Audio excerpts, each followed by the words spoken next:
I've got to just recompile that again to go, I believe.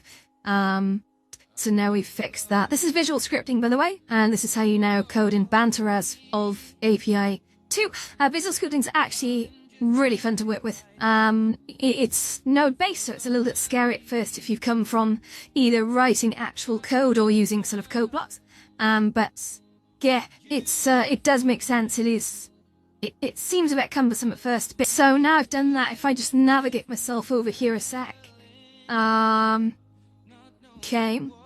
And if I just type, so let's try a different phrase this time, and we're going to just slip across to the scene phrase. So this is local to the user, and we can say, like, for example, weasel. And then if you can see the actual value down there in the past phrase that she says weasel, I've just typed that.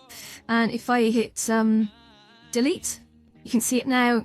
You see it actually firing up these little branches there, it's deleting one character at a time.